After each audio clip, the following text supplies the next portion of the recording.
ஒரு ப்ரோக்ராமிங் கான்செப்டை 3 லாங்குவேஜில் கற்றுக்க போகிறீங்க 4 நிமிஷத்தில். உங்களுடைய ஸ்ட்ராங் பாயிண்டாக ரெஸ்யூமேல தாராளமாக ஆட் பண்ணிக்கலாம். ஸோ இன்றைக்கி நம்ம பார்க்க போகிற ப்ரோக்ராம் ஆட் நம்பரா ஈவன் நம்பரா அப்படின்னு ப்ரோக்ராமேட்டிக்கலாக 3 லாங்குவேஜ்லையும் கண்டுபிடிக்க போகிறோம். C#, Java, Python. Okay, so number அப்படிங்கிறதுனால இன்ட் அப்படிங்கிற ஒரு டேட்டா டைப் கொடுத்துட்டு ஏதாவது ஒரு வேல்யூ நம்பர் வேல்யூவை நம்ம ஆட் பண்ணிக்கணும் அண்ட் செமிகோலன் வச்சுக்கோங்க. இப்போ நம்ம கண்டிஷன் வந்து செக் பண்ணணும். இந்த நம்பரை நம்ம மாடுலஸ் வந்து கொடுக்கணும். மாடுலஸுங்கிறது ரிமைண்டர் வேல்யூ கண்டுபிடிக்கிறதுக்காக 2வால் டிவைட் பண்ணி ஈக்குவல் டு 0வா இருந்தால் இந்த கர்லி ப்ராக்கெட்ஸுக்குள்ளே நமக்கு ட்ரூ ஸ்டேட்மெண்ட் தான் ஒர்க் ஆகணும். அப்போ நீங்கள் ட்ரூ ஸ்டேட்மெண்ட்டை என்ன வேணால் கொடுத்துக்கலாம்.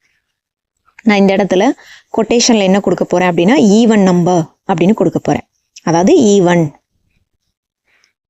எண்டிங்கில் செமிகோலன் வச்சுருங்க, மறந்துடாதீங்க.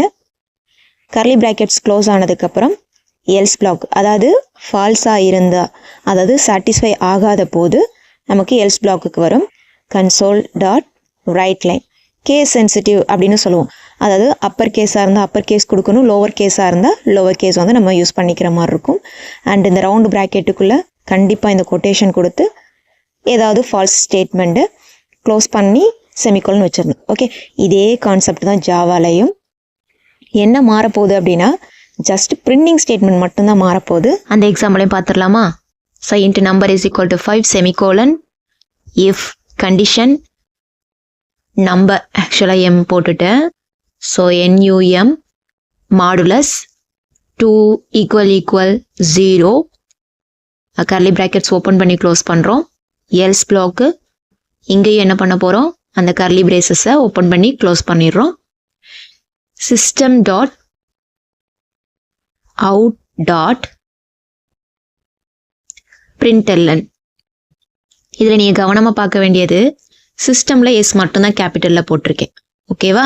ஸோ இந்த ரவுண்ட் ப்ராக்கெட் கொடுக்கறது, கொட்டேஷன் கொடுக்கறது, செமிகோலன் கொடுக்கறலாம் மறக்காதீங்க.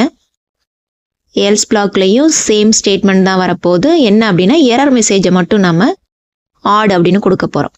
ஓகேவா? இப்போ இதில் நீங்கள் கொஞ்சம் தெளிவாக இருப்பீங்க. அடுத்து நம்ம பார்க்க போகிறது பைத்தான். ரொம்ப ரொம்ப சிம்பிள். இங்கே டேட்டா டைப் கிடையாது, அதனால நம்பர் இஸ் ஈக்குவல் டு 5 மட்டும் கொடுத்தா போதும். இதை வந்து நம்ம டைனமிக்கலி டைப்டு அப்படின்னு சொல்லுவோம்.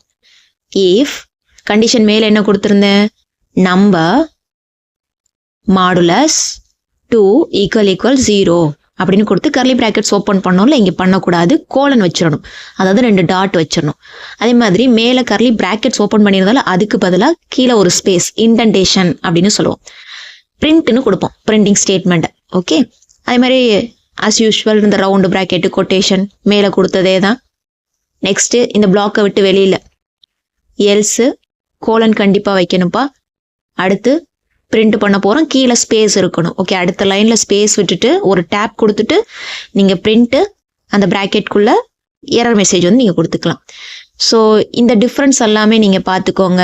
ஏன்னா கேஸ் சென்சிட்டிவ்னு நான் சொல்லியிருந்தேன்ல, கண்டிப்பாக நோட் போட்டு ஹேண்ட் ரிட்டனாக எழுதி வச்சுக்கோங்க. எழுதின ப்ரோக்ராமை வந்து சிஸ்டமில் போட்டு எக்ஸிக்யூட் பண்ணி பாருங்கள். எரர் வந்ததுன்னா அதை கரெக்ட் பண்ணுறதுக்கு ட்ரை பண்ணுங்கள். தெரியல அப்படின்னா கமெண்ட் பண்ணுங்க. எதுக்காக நான் நோட்டில் எழுத சொல்கிறேன் அப்படின்னா, நாளைக்கு இன்டர்வியூ போகிறீங்கன்னா உங்களுக்கு சிஸ்டம் வந்துட்டு ப்ரொவைட் பண்ண மாட்டாங்க சில கம்பெனியில். ஹேண்ட் ரிட்டனாக நீங்கள் வந்து பேப்பர் பென் யூஸ் பண்ணுற மாதிரி இருக்கும். அப்போ கண்டிப்பாக மிஸ்டேக்ஸ் வரக்கூடாதுன்னா நம்ம அதுக்கான ப்ராக்டிஸ் வந்துட்டு ப்ராப்பராக எடுத்துருக்கணும். ஸோ அந்த ப்ராக்டிஸ்க்கான டைமாக நீங்கள் இதை வந்து யூஸ் பண்ணிக்கோங்க. ஃப்ரெண்ட்ஸுக்கும் இதை ஷேர் பண்ணுங்கள்.